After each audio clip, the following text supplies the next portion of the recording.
అవసరం.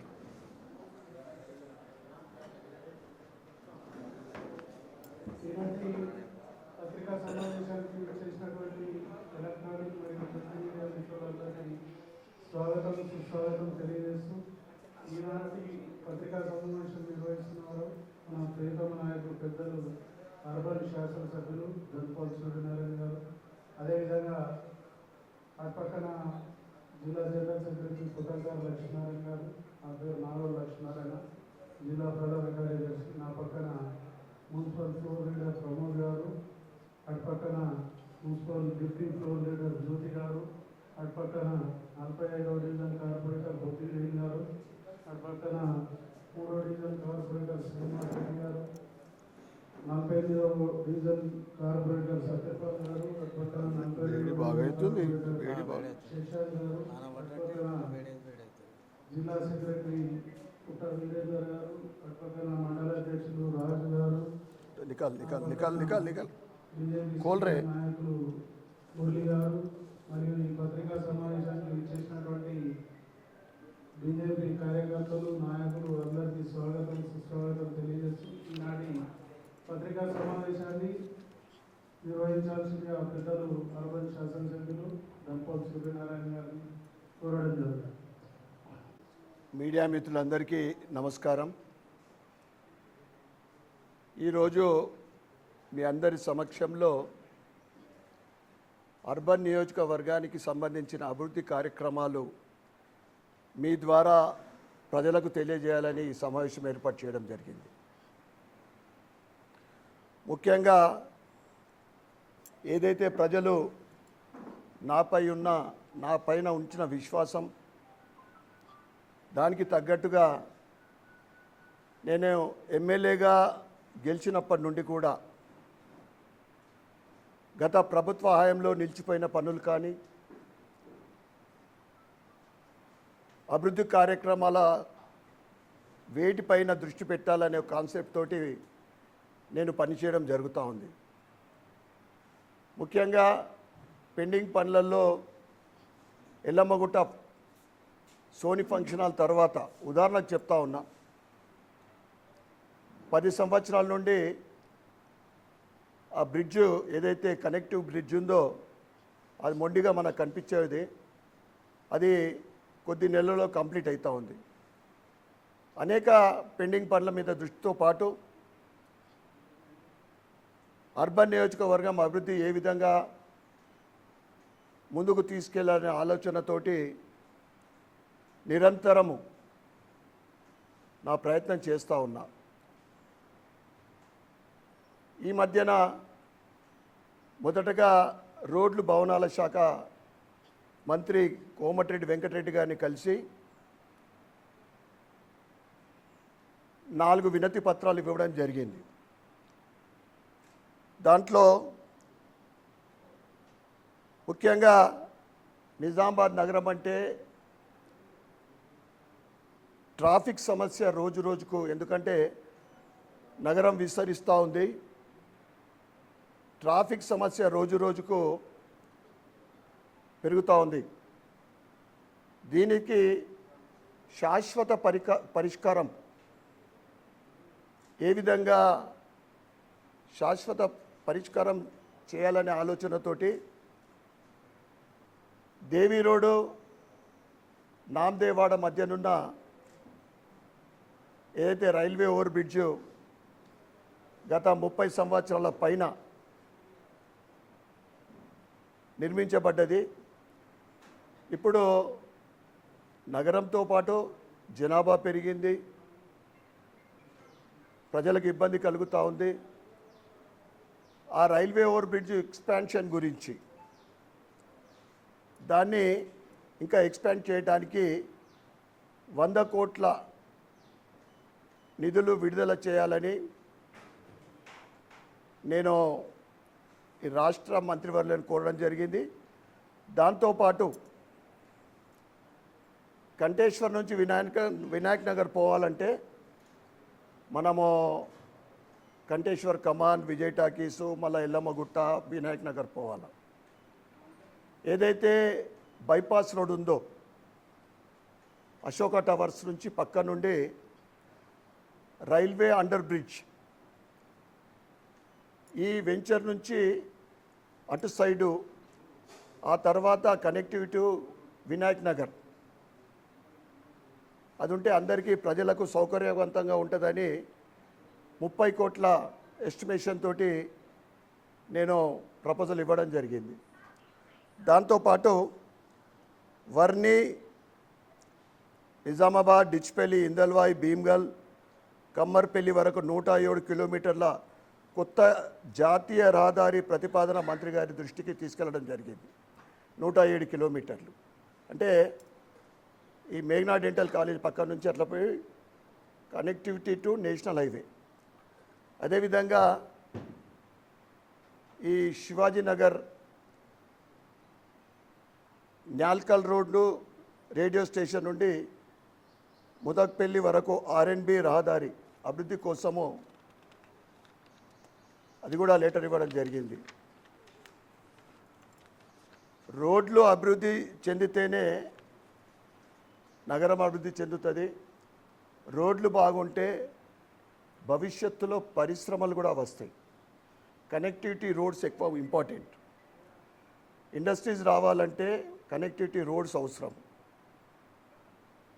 పరిశ్రమలు వస్తేనే యువకులకు, నిరుద్యోగులకు ఉద్యోగ అవకాశాలు లభిస్తాయి. అందుకే రోడ్ల అభివృద్ధి పైన ప్రత్యేకమైన దృష్టి పెట్టడం జరిగింది. తర్వాత ఐటీ శాఖ మంత్రి దుద్దేలి శ్రీధర్ బాబుని గారి కలిసి నిజామాబాద్లో ఉన్న టీ హబ్ ద్వారా ప్రముఖ ఎంఎన్సి కంపెనీలు తీసుకురావాలని ఆయనకు విజ్ఞప్తి చేయడం జరిగింది, లెటర్ ఇవ్వడం జరిగింది. మన నిజామాబాద్ యువతలో ప్రతిభకు కొదవలేదు. ఇందూరు యువతలో వారి టాలెంట్ ఉంది, కానీ ఉద్యోగ అవకాశాలు లేక హైదరాబాద్, బెంగళూరు, పూణే అంటే అటువంటి నగరాలకు వెళ్తూ ఉన్నారు. ఉద్యోగాల కోసం యువతను నగరాలకు పంపడం కాదు, ఉద్యోగాల కోసం యువతను నగరాలకు పంపడం కాదు, ఉద్యోగాలు మన నిజామాబాద్కే రావాలని నా సంకల్పం. అదే నా ఆలోచన, అదే నా లక్ష్యం. అందుకే నిజామాబాద్ ఏదైతే ఐటీ హబ్ ఉందో, హైదరాబాద్ తర్వాత ఐటీ డెస్టినేషన్గా నిజామాబాద్ ఐటీ హబ్ కావాలని ఐటీ మినిస్టర్ గారిని కోరడం అయింది. తర్వాత రాష్ట్ర వైద్య ఆరోగ్య శాఖ మంత్రి జిల్లా రివ్యూ జరిగింది. దాంట్లో జిల్లాకు సంబంధించిన అందరూ కూడా ఎమ్మెల్యేలు రావడం జరిగింది. ముఖ్యంగా ఆనాటి మీటింగ్ ఏదైతే దామోదర్ రాజనరసింహ గారితో జరిగిన meeting 50% of the time GGH గురించే జరిగింది. ఆయన కూడా అధికారుల మీద కానీ, ఇక్కడ ఉన్న సూపరింటెండెంట్ మీద కూడా కానీ ఆయన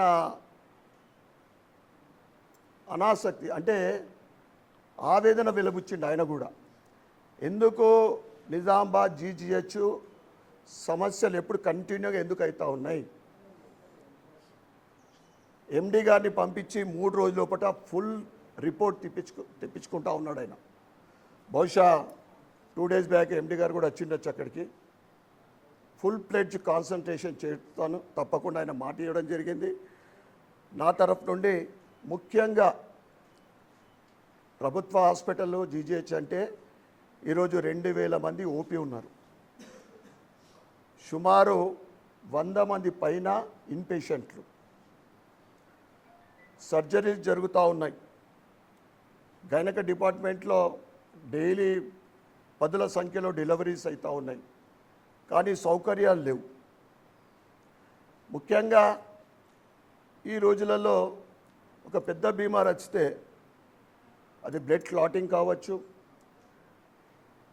ఏది అయినా కానీ ఎంఆర్ఐ చాలా అవసరం ఉంటుంది.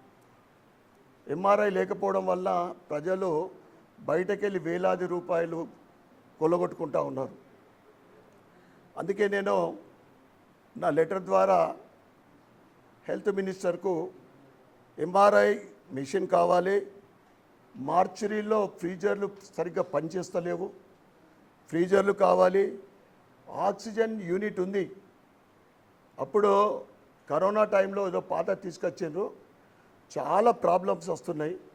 మెయింటెనెన్స్ చేయకపోవడం వల్ల సరిగ్గా అంటే ప్రాబ్లమ్స్ వస్తే అక్కడ హైదరాబాద్కి వెళ్ళి కూడా కాదు, ఇక ఎక్కడికెళ్ళో బాంబేకి వెళ్ళి రావాలన్నట రిపేర్ చేయడానికి. చాలా సమస్యలు వస్తూ ఉన్నాయి. లిక్విడ్ ఆక్సిజన్ ప్లాంట్ కొత్తది కావాలని, అదేవిధంగా ఏదైతే క్యాజువాలిటీలో ఇప్పటి వరకు కూడా ఆర్ఎంఓలు లేకపోవడం వల్ల అసిస్టెంట్ సర్జన్లతోటి పని తీసుకుంటా ఉన్నారు. అది కరెక్ట్ కాదు. మెడికల్ ఆఫీసర్ ఉండాలా, లేరు. క్యాజువాలిటీ మెడికల్ ఆఫీసర్ల ఖాళీలు పూర్తి కానీ ఇక ఈ సివిల్ వర్క్స్ అయితే ఉన్నాయో, శానిటేషన్ కానీ, ఎలివేషన్లో అద్దాలు పలిగిపోయినాయి కానీ, అనేక మంది పేపర్లలో మీడియాలలో కూడా వచ్చింది, అనేక సార్లు వచ్చినా కానీ నేను మంత్రి గారికి పేపర్ క్లిప్పింగ్ ఇచ్చిన గత కొద్ది రోజుల ముందు.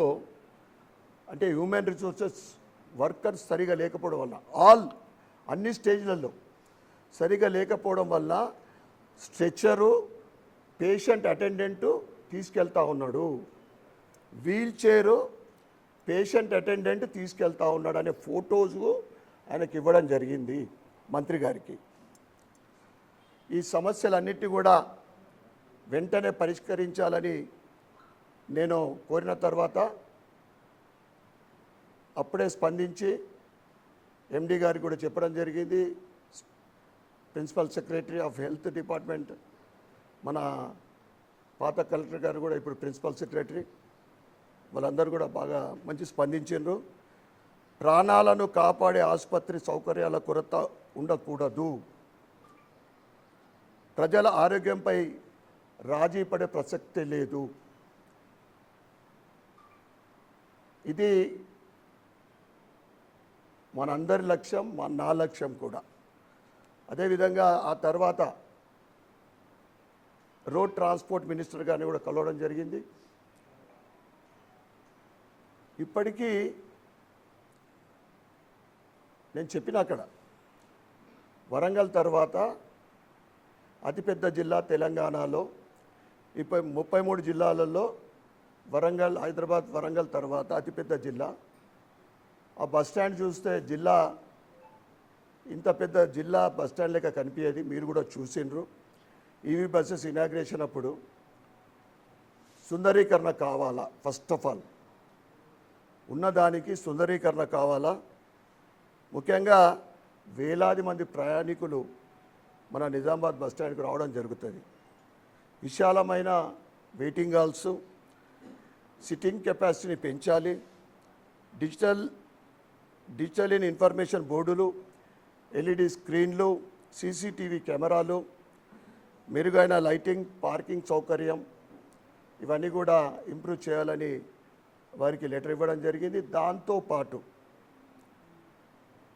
ఇంత పెద్ద జిల్లాకు ఆ బస్టాండ్ సరిపోతలేదు, ఒక కొత్త ప్లేస్ని అలాట్ చేసి ఏ విధంగానైతే ఖమ్మం బస్టాండ్ ఉంది, మీరైతే కాన్సన్ట్రేట్ చేస్తుండ్రో కొడంగల్, ఖమ్మం, నల్గొండ జిల్లాలకు మీరు కాన్సన్ట్రేట్ చేస్తున్నారు, అటువంటి అయితే కొత్త బస్టాండ్ కూడా నిర్మింపజేయాలని నేను కోరడం జరిగింది.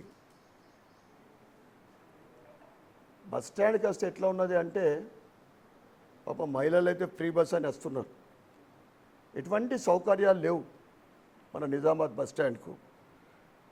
సెక్యూర్ కూడా లేదు, నేను అది కూడా చెప్పిన, బస్టాండ్ సెక్యూర్ కూడా లేదు. ఎటువంటి అటు ఉంటుంది రోడ్డు, ఎవరు వస్తుండ్రో ఎవరు పోతుండ్రో, ఈ గేట్ నుంచి ఆ గేట్కు జనరల్ పబ్లిక్ కూడా పోతూ ఉన్నారు. ఫస్ట్ సెక్యూర్ లేదు, సౌకర్యాలు లేవు. వీటిపైన ప్రత్యేకమైన దృష్టి పెట్టాలని చెప్పడం జరిగింది. ఇక చాలా విషయాలలో ముఖ్యంగా మనం ఇప్పుడు ఏదైతే ఆర్ఓబి ఆర్యుబి అనేది ఇది రైల్వే కేంద్ర ప్రభుత్వ పరిధిలోది కనుక గత వారము కేంద్ర రైల్వే మంత్రి శ్రీ అశ్విని వైష్ణవ్ గారిని మా ఎంపీ అరవింద్ ధర్మపురి గారితో కలిసి వారికి కూడా ఈ వినతి పత్రం ఇవ్వడం జరిగింది. కేంద్ర రాష్ట్ర ప్రభుత్వాల మధ్యన సమన్వయంతో నిజామాబాద్ అభివృద్ధి వేగవంతం చేయాలని మా ప్రయత్నం, ఇద్దరి ప్రయత్నం, ఎంపీ గారిది నాది.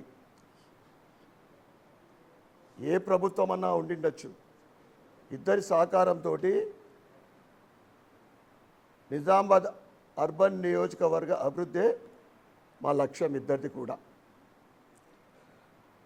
కాంగ్రెస్ ప్రభుత్వానికి నేను ఒక విజ్ఞప్తి చేస్తూ ఉన్నా. ఇవన్నీ కూడా నేనేదో రాజకీయాల కోసము మంత్రులను కలిసి లెటర్ ఇవ్వలే. రాజకీయాలు చేసేది ఉంటే ఇంకా బాగా ఎక్కువ చేసేది నేను. ముఖ్యంగా ప్రజల అవసరాల కోసం ఇవన్నీ కూడా నేను ఇచ్చింది ప్రజల అవసరాల కోసమే ఇచ్చిన. దయచేసి ఈ కాంగ్రెస్ ప్రభుత్వం గుర్తించాలని నేను కోరుతా ఉన్నా. కాబట్టి ప్రభుత్వం కూడా పార్టీలను చూడకుండా, ఇక్కడ బీజేపీ ఉందని చూడకుండా ప్రజల అవసరాలను మాత్రమే దృష్టిలో పెట్టుకొని ఈ ప్రతిపాదనలను ఆమోదించి పనులు ప్రారంభించాలని నేను కాంగ్రెస్ ప్రభుత్వాన్ని కూడా విజ్ఞప్తి చేస్తూ ఉన్నా. అదేవిధంగా నిజామాబాద్ అభివృద్ధి విషయంలో ఎక్కడ రాజీ పడే ప్రసక్తే లేదు. ఎక్కడ రాజీ పడే ప్రసక్తే లేదు. అవసరం అనుకుంటే ఏ మంత్రినైనా కలుస్తా, ఎన్నిసార్లైనా కలుస్తా, ముఖ్యమంత్రిని కలుస్తా. గత 1 month నుంచి ట్రై చేస్తున్నా, ఇప్పటిదాకా ఆయన అపాయింట్మెంట్ దొరకలేదు. మళ్ళీ నెక్స్ట్ వీక్ నేను వెళ్తా ఉన్నా.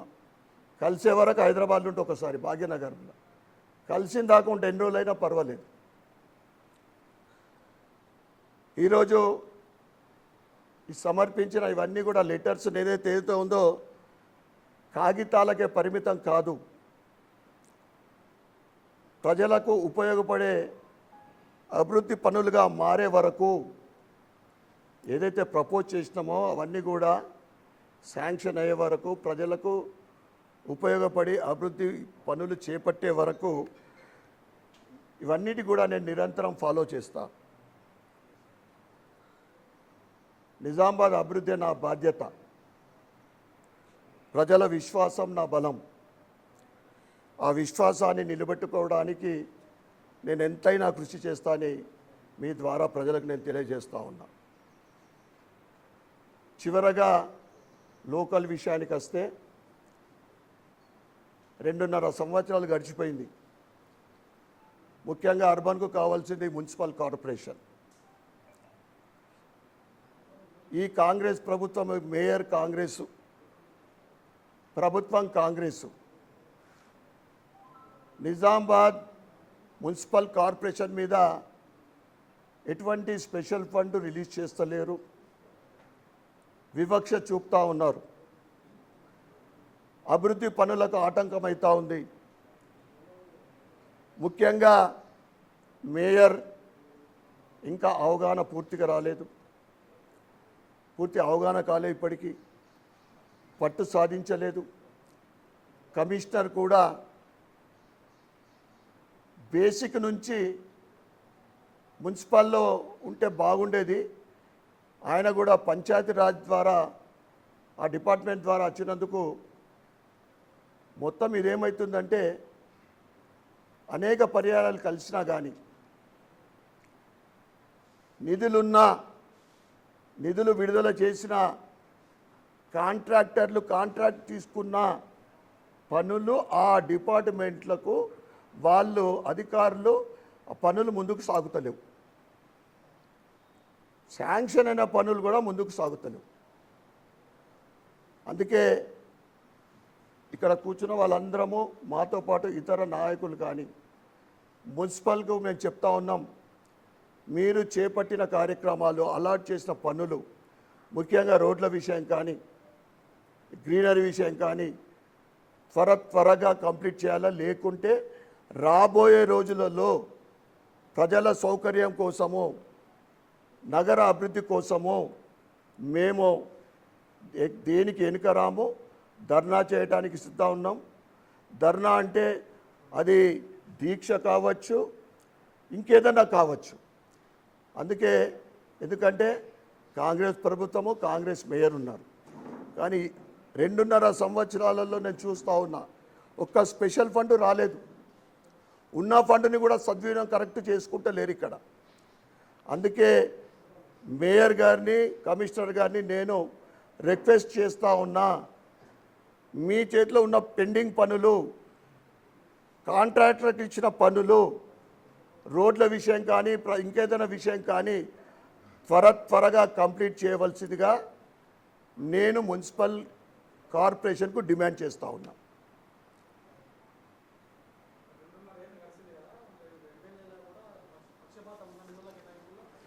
ఖచ్చితంగా ఉంటుంది బైసాబ్. నేను ఇంతకుముందే చెప్పిన, ఓడిపోయిన ఎమ్మెల్యేలకు పైసలు ఇస్తున్నారు కాంగ్రెస్ వాళ్ళకు. ఇంత దౌర్భాగ్యమైన ప్రభుత్వం ఇది. ఓడిపోయిన ఎమ్మెల్యేలకు ఇస్తే లెక్కాపత్రం ఉండదు. ఓడి అడుగుతాడు, ఎమ్మెల్యేకి అడుగుతారా, ఓడిపోయిన వాళ్ళకి అడుగుతారా? ఇది ప్రభుత్వం 15 కోట్ల రూపాయలు ఇచ్చేది ఇప్పటిదాకా. ప్రభుత్వం ఏర్పడ్డ మొదటి సంవత్సరం 10 కోట్లు, మళ్ళీ ఏదో 5 కోట్లు ఇచ్చినట్లు గుర్తు. మన అర్బన్కి ఇచ్చినరా లేదా తెలియదు, కానీ వేరే దగ్గర మాత్రం కాంగ్రెస్ వాళ్ళకు ఇంకొక 5 కోట్లు కూడా ఇచ్చిండ్రు కొద్ది నెలల క్రితం. మనకు గుండు సున్నా, గాడిది గుడ్డు ఇచ్చారు. ఇచ్చిందాకా వదలం. ముఖ్యంగా ఇప్పుడు ముఖ్యమంత్రి గారిని కలిసి ఇవన్నీ డిమాండ్స్తో పాటు స్పెషల్ ఫండ్ ఇవ్వాల్సిందే, సిడిపి ఫండ్ ఇవ్వాల్సిందని కూడా ఖచ్చితంగా మేము డిమాండ్ చేస్తాం. నేను ఒక్కనే కాదు, మా బీజేపీ ఎమ్మెల్యే అందరం కలిసిపోతాం. అన్నీ అక్కడ వివక్షిస్తూ పెడతా ఉన్నారు బీజేపీ ఎమ్మెల్యేలు ఉన్న చోట్ల.